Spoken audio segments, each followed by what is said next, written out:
नमस्कार दोस्तों, आप सब जानते हैं कि हमारा दिमाग एक कंप्यूटर की तरह काम करता है, जिसमें एक प्रोसेसर होता है जो हर समय सोच विचार, कुछ भी गणना करना या उसको मल्टीप्लाई या रिड्यूस करते रहना, घटाते बढ़ाते रहना, ये सब हमारे दिमाग में हर समय चलता रहता है। जो भी आपका काम हो, आपकी चिंताएं हो, परेशानियां हो, उसी के बारे में और भी बहुत सारे विचार जो कहीं से भी रिलेटेड भी नहीं होते लाइफ से, वो भी और रिलेटेड होते हैं, वो भी बहुत सारे विचार हमारे दिमाग में, आपके दिमाग में चलते रहते हैं हर समय। प्रतिदिन 6000 से ज़्यादा विचार एक दिमाग में आते हैं और जाते हैं। अब कैसे पता चले कि आप एक ओवर थिंकर हैं? ओवर थिंकर मतलब जो बहुत ज़्यादा सोचता है। हर इंसान सोचता है, लेकिन एक ओवर थिंकर हद से ज़्यादा सोचता है, बीती बातों पर या फिर प्रेजेंट की बातों पर या फिर पास्ट की बातों पर या फ्यूचर में आने वाली चीज़ों पर कि लाइफ कैसी होगी, काम कैसा चलेगा। तो आप कैसे जानेंगे कि आप एक ओवर थिंकर हैं? ओवर थिंकिंग से बाहर निकलना और ओवर थिंकिंग को पहचानना से पहले आपको पता हो कि आप एक ओवर थिंकिंग करने वाले पर्सन हैं, तभी आप उसे पहचान करके उससे दूर होने का, उससे बचने का प्रयास कर पाएंगे कि आप कैसे ओवर थिंकिंग स्टार्ट होते ही आप उससे बाहर निकल आएँ और किसी प्रेजेंट के काम पर अपने आप को फोकस कर लें। तो उसके लिए आपको किन किन बातों का देखना पड़ेगा कि आप क्या क्या सोचते हैं, कौन कौन से ऐसे लक्षण हैं जिनसे आपको ये पता चलेगा कि आप एक ओवर थिंकिंग वाले पर्सन हैं। मीन्स सबसे पहला है उसमें लगातार अतीत या पुरानी बातों से घिरे रहना और पुरानी बातों के बारे में सोचते रहना। सेकंड है हमेशा चुनौतीपूर्ण और अप्रिय असहज बातचीत और घटनाओं स्थितियों को लेकर चिंतन करते रहना। मतलब पास्ट में बहुत पुराना 15-20 साल पहले, 10 साल पहले भी कुछ लाइफ में हो गया, उसके बारे में हमेशा आपको ख्याल आता रहेगा कि ये क्यों हो गया था, ऐसा मैंने क्यों कर दिया था, ऐसा कैसे हो गया, मेरे मुंह से ये बात क्यों निकल गई। इस तरीके की बातें आपके माइंड में कनेक्ट होती रहेंगी बार बार और आपको अपने आप पे गिल्टी फील होता रहेगा कि ये मैं कैसे कर सकता हूँ या कर सकती हूँ, ये तो मैं नहीं करती हूँ कभी भी या नहीं करता हूँ। तो इस तरीके के थॉट्स आते रहते हैं इंसान के दिमाग में। बुरी स्थितियों और बुरी कल्पनाओं में डूबे रहना। उसके बाद सोचना और व्यवहार में ना उतार पाना। सोचना तो बहुत कुछ, आपने बहुत सारी प्लानिंग कर ली कि ऐसा करेंगे, चाहे वो हेल्थ पर हो, चाहे वो काम पर हो, चाहे वो किसी बिज़नेस का नया प्लान हो या फिर आपको घर का कोई काम हो। जैसे हाउसवाइफ है, लेडीज़ हैं, तो वो घर के लिए, बच्चों के लिए, खुद के लिए बहुत कुछ सोचती हैं, प्लानिंग करती हैं, लेकिन उसको वो एक्टिवेट नहीं कर पाती क्योंकि उनका दिमाग का तरीका है ओवर थिंकिंग करना, और ओवर थिंकिंग ज़्यादा होती है पास्ट की चीज़ों पर। तो जब वो पास्ट से निकल नहीं पा रहा है इंसान, तो वो कभी भी अपने प्लान पर काम नहीं कर पाते। शुरू करते हैं लेकिन उनका प्लान बीच में ही डिस्ट्रैक्ट हो जाता है।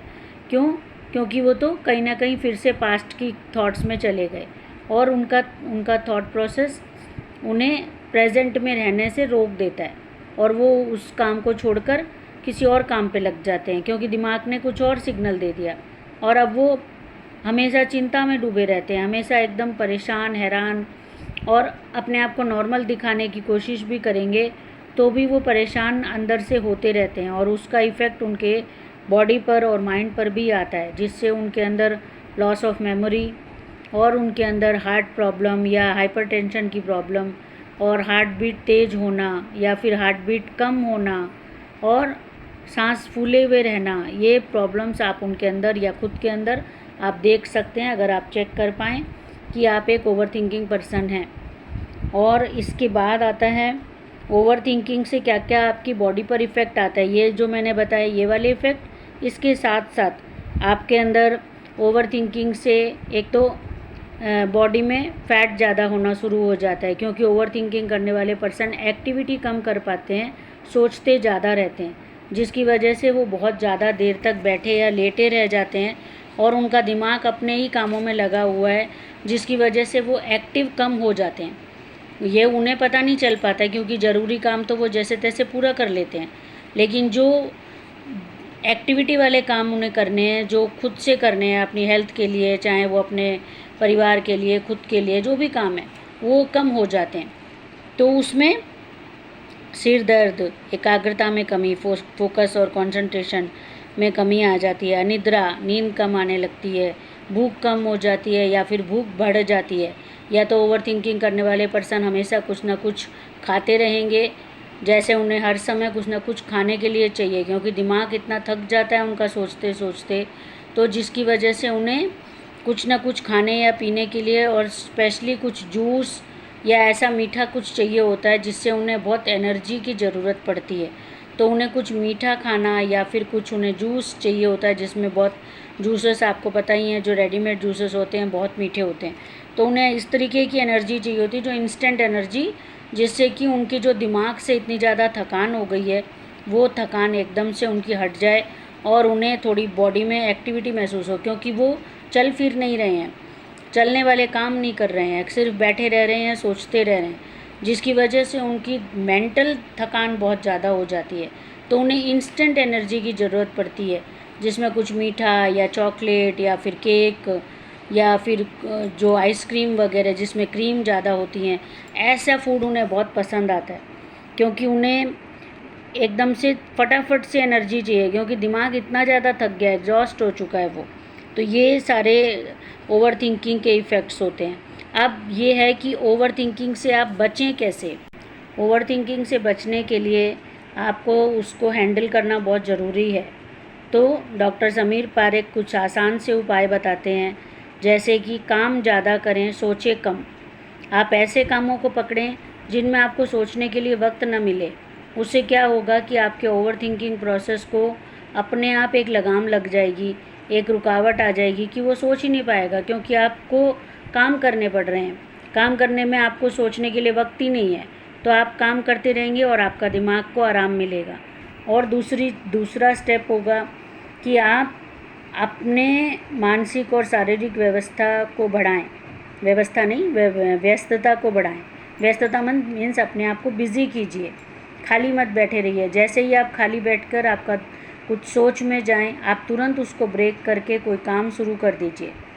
और जिम जाएं, जिम इसके लिए बहुत अच्छा तरीका होगा। जिम से आपकी बॉडी थकेगी, आपकी बॉडी को एक्सरसाइज मिलेगी। जिम थकना तो आप घर के कामों से भी थक सकते हैं, ऑफिस के कामों से भी थक सकते हैं, थकना तो अलग बात है, थकते तो आप होंगे ही होंगे नेचुरली।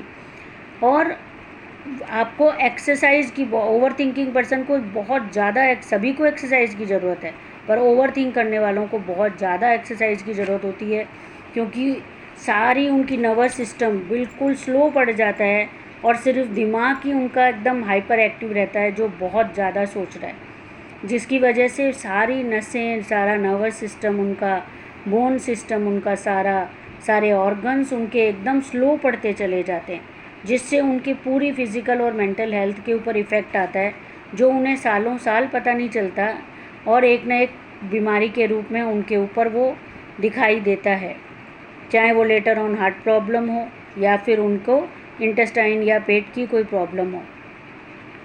इसके बाद आप walking, jogging, dancing, deep breathing, ये इनमें से डीप ब्रीदिंग के साथ आप कोई भी एक चीज़ जो आपको पसंद हो, रनिंग, वॉकिंग, डांसिंग, कुछ भी आप करें जिससे कि आपकी बॉडी बहुत एक्टिव रहे लगातार काफ़ी टाइम तक।